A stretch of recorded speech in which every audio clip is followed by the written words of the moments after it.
Running a successful business requires having the right protections in place, including business insurance. And when it comes to business insurance, there are a lot of different types of coverages out there.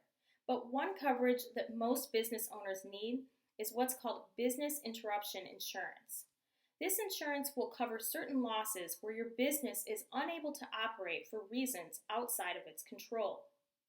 This video will talk about what's considered a covered loss under a business interruption insurance policy and other factors that you'll need to evaluate when determining how much coverage you need. So let's get started. The right lawyer makes the difference. AFJ Law Group.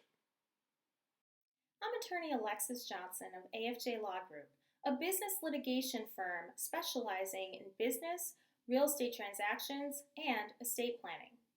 If you'd like to receive weekly legal informative content like this video, be sure to like and subscribe to our YouTube channel. Today, we're talking all about business insurance, and specifically business interruption insurance, which is crucial because it can help a business continue to pay its bills while it's physically closed or its revenue is down due to a disaster.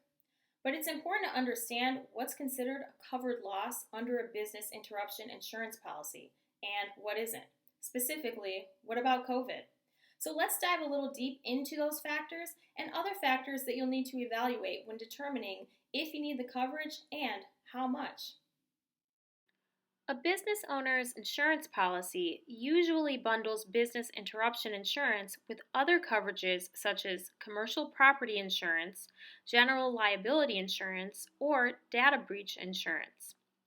Business interruption coverage is typically part of a commercial property policy, not the entire policy. Therefore, in order for business interruption coverage to be triggered or to come into effect where a claim would be paid, physical damage to the insured property is required as well as business interruption.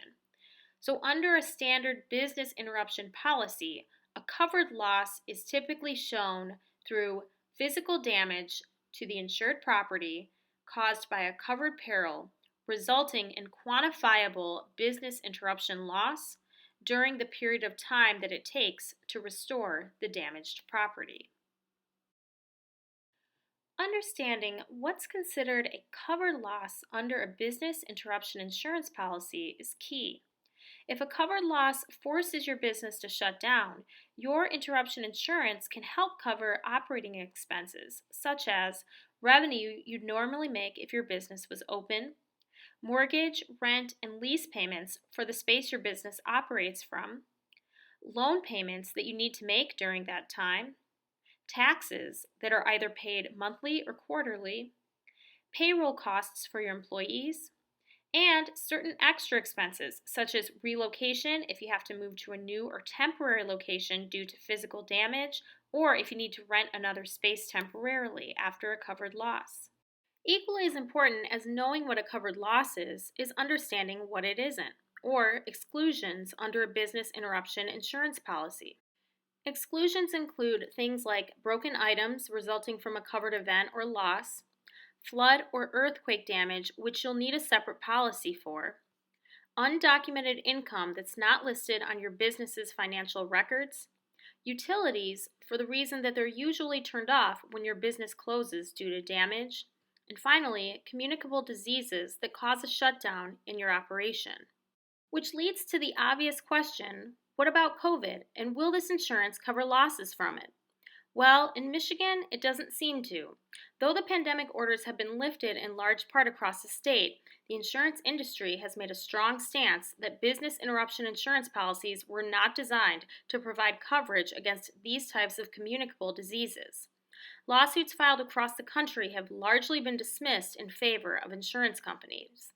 The reason for this is that most courts agree that the policies provide coverage only for direct physical loss to the business property, and therefore denying coverage for a COVID claim is proper because COVID didn't affect the actual tangible structure of any property, and therefore there's no physical loss or damage to the business.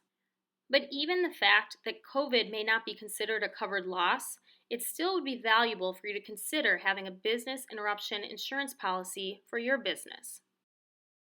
Every business interruption insurance policy will have a coverage limit, which is the amount of coverage you choose to have if you suffer a loss. This can be hard to figure out how much insurance you might need, but a good rule of thumb is to use your gross earnings and projections so that you can estimate future profits and determine the right amount of coverage for you. It's also helpful to consider the following. How long would it take your company to recover after a physical loss or damage? Does your business's building have safety features that are up to date, like fire alarms and sprinklers? And if you suffered a covered loss, do you think you could find another location in your area to rent as a temporary spot to do business?